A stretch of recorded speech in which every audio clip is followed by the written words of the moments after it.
Hello and welcome to another Doctor's Assistant 1 video. Today I'm taking a look at the Gallifrey Time War Volume 2 box set. It's been a year since I reviewed the first one back in 2018. It released back in February 2018 to be precise, and this one released towards the latter end of March 2019. So yeah, firstly I'll go over the packaging. You've got Rassilon here, you've got Narvin there, as well as Romana, then this hologram of like this creature, as well as these different spheres and hologram sort of imagery. Then you've got from the world of BBC Doctor Who, Gallifrey Time War, Volume 2, Big Finish Wheel of Stories. Then on the spine you've got the Seal of Rassilon in this sort of fiery red colour, Gallifrey, Time War 2, Big Finish Wheel of Stories. Then on the back you've got the synopsis for the overall box set. Then you've got the Seal of Rassilon in that fiery red again. Then you've got the names of all of the stories and who they're written by. So you've got Havoc, Partisans, Collateral, Assassins, and then who it's directed by, and it's directed by Scott Hancock. And then you've got Big Finish Wheel of Stories again. Then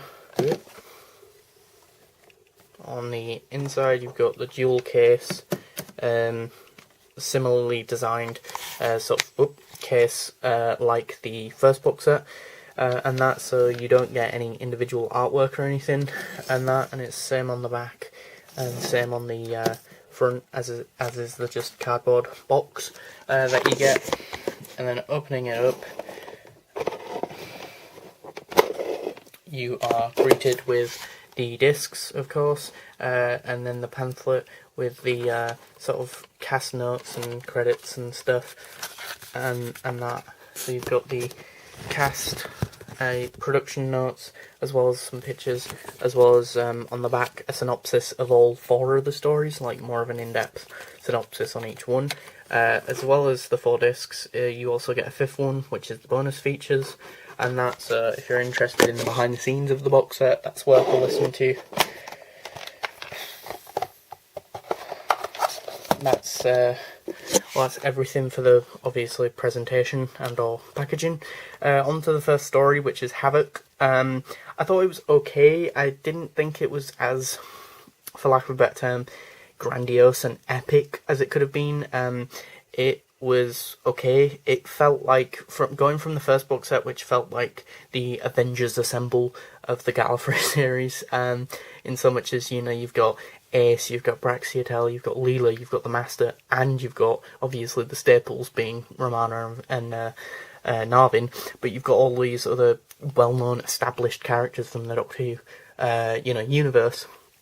And so that box set very much did feel like Avengers Assemble, whereas this first episode definitely feels like going from like Avengers Assemble to something like Ant-Man, which isn't a bad film. Neither is Havoc a bad episode or story. It's just very sort of run of the mill, paint by numbers, very sort of box standard. It might have not helped that personally I had a headache whilst listening to the story, and maybe as the headache was going away, and subsiding, maybe that's why I thought the story sort of, as it was unravelling, became better. I don't know. Best way of describing Havoc, personally, in my opinion, felt very much like a naff, not as good version of the Deadly Assassin. Imagine Deadly Assassin, but minus the Doctor being there, and say you're with one of the main, Gallifreyan characters, so obviously in this case Romana and Narvin and that. Obviously the new actor Terence Hardiman, I think his name is, who plays Rassilon the Eternal, he is very much present in Havoc. He gives a stellar performance throughout this box set, to be honest. I was very sort of worried and not so much skeptical, because I've never seen any of his work before in any instance, so I didn't really have any real opinion of him as an actor. More just a case of, would he be able to live up to, the likes of Donald Sumpter and Timothy Dalton as Rassilon. Honestly, I think he does a better job than Donald Sumter, in so much as he obviously has a lot more to play with and a lot more to chew on and do, as it were, with the part, in contrast to Donald Sumter, who didn't. And then I'd say he's below Timothy Dalton, though, and that, but then again, Timothy Dalton is a legendary sort of character and or actor in England, and that. So yeah, Havoc, it has this sort of, for lack of a better term as well, timey-wimey sort of thing as well, and that, which was a little bit confusing, but I guess its main selling point, or hook, if you will, that makes it slightly less dull, I guess. That's the thing, like, I think Doctor Who's story should never be boring or dull, and Havoc felt like that for me. So yeah, overall I give Havoc a 6 out of 10. It just felt sort of meh, just sort of box standard.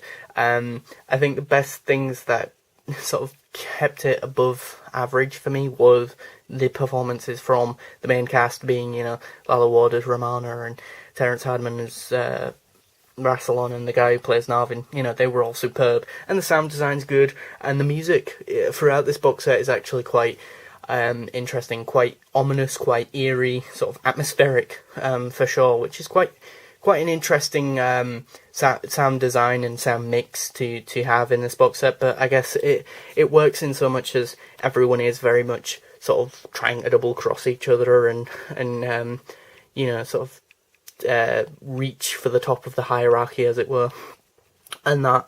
So yeah, for Havoc, I'd give that a 6 out of 10. Moving on to the second story of the box set, Partisans. I definitely much enjoyed this one much more than the first one. It, from what I remember, it starts this sort of story thread and story arc of this planet called Isolus, which is quite integral to this story, or to this box set even. I'd definitely say out of the two Gallifrey Time War box sets, this one is a lot more sort of, it feels like it has more of a overall arc, like each story feels like more connected than the first one, where each story in that box set felt very separate. This one is the opposite. In that respect, this box set kind of reminds me of the first War Doctor box set, minus the fact that the Doctor and or the War Doctor isn't in the box set, And that, so Partisans introduces Isolus, introduces this other sort of character who sort of is, I want to say, a newcomer, and a rookie, as it were, or at least that's the sort of impression I got of his performance, or the actor playing him, and he sort of works with Narvin to find out what is so important about Isolus, and then you get the sort of information about Isolus being a planet where there's a civil, a war, like a civil war type thing, but then you get the idea that, obviously, for certain Time Lords, they're just like, oh, well, this is just a little skirmish, who cares about Isolus and all that, and, spoiler alert, but the interesting thing is that this story doesn't really get resolved in so much as the ending. Narvin figures out a way, if not Narvin, the rookie character, I can't even remember his name, but he gets the idea to, one of them two gets the idea to freeze them in time. Granted, the alternative would be them just dying, but then it's like them living in this one moment. So it's like, at that point, is it worse than death, and that. So yeah, I mean, Partisans, I gave an 8 out of 10. I really enjoyed it from what I remember. There's another character, obviously, we bump into in, or on, should I say, Isolus, and she was really interesting, and then yeah, she ends up, like, attacking and killing this one Time Lord character, and, yeah, I think the thing that's tricky is that the second and third stories are very, for lack of a better term, timey-wimey, so I probably have to listen to them again to get a better idea of what the hell was actually going on, and that, what was the other thing I was going to say? In the second story, Partisans, Rassilon isn't in it at all, really, from what I remember. He's in the first one quite a bit, and he's in Assassins quite a lot as well. It's just the main, he bookends the box set, but then the middle section, he's not in it that much, which is fine. You don't want to be risk having fatigue on that one character. So yeah, and then you move on to Collateral, which is a continuation straight on from Partisans about Isolus and the fact that the time lock or time freeze, even though I don't get why they don't just time lock it. Surely that would be more secure than a time freeze, although considering what happens in the story, that wouldn't make much sense for the story, I guess. But anyway, Collateral pushes the narrative forward about Isolus, and you get, I can't remember if it's Partisans or Collateral, but either way, basically Romana is trying to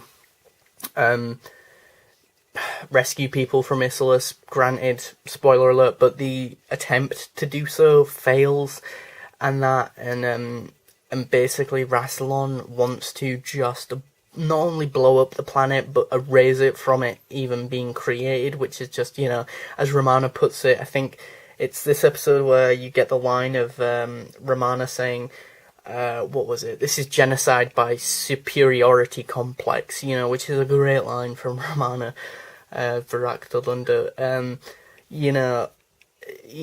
Rassilon is just gone AWOL, basically, and it's scary how many people are just following him blindly, and then there's this other character, Mantis, who is essentially just his right-hand man, who he can just manipulate, and that, and I think what I really like about Partisans and Collateral is that it feels like a proper good, solid, for lack of a better term, two-parter, new series two-parter, They both flow really nicely and sort of tie into each other really nicely and that. And, you get this sense of the fact that, like, Rassilon wants to make people in the universe fear the Time Lords and see them as a threat, whereas Romana wants to make allies, whereas Rassilon wants to make, not so much enemies, obviously, but make a statement that the Time Lords aren't people to be crossed with, as though Rassilon thinks, well, if you were on the fence about who you should team up with in this war, you should team up with us, because if you don't, we're going to kill you, and we're going to be, as much of a threat, if not worse, than the Daleks, which makes sense, I guess, but then Romana's like, well, you can't do that, because, we're then going to be worse than the Daleks, we should be making allies, and that, and and then there's these creatures that get sort of made up from the Time War, these creatures, and that, who are, fun fact, voiced by the same guy who does the Ood, and that, so that's pretty cool. And then, Collateral, I gave an 8 out of 10 as well, so sort of Partisans and Collateral very much plateau at an equal rating for me, neither is better than the other, they're both sort of very interlinked, so I thought I'd give them very much the same rating, because I didn't think one was better or worse than the other. And then the last episode is Assassins, which was very interesting. It was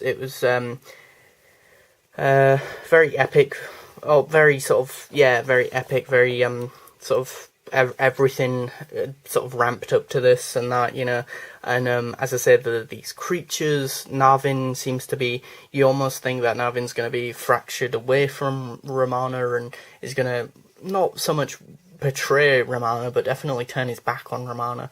There's a really interesting line from Romana, which is that, I finally found the bridge you won't cross, Narvin, and that, and,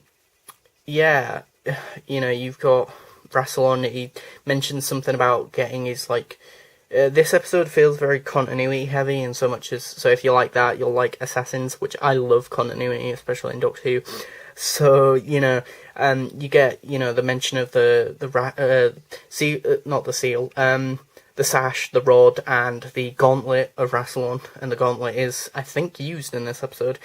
As well, you get told that essentially Narvin, supposedly, if you class, Big Finish's canon, spoiler alert, but is apparently the guy who sent the Doctor to Tuscarora all those years ago, and that. But obviously Rassilon makes the comment, "Oh, what a brilliant idea! But if only you'd chosen a different agent, and that, instead of the Doctor."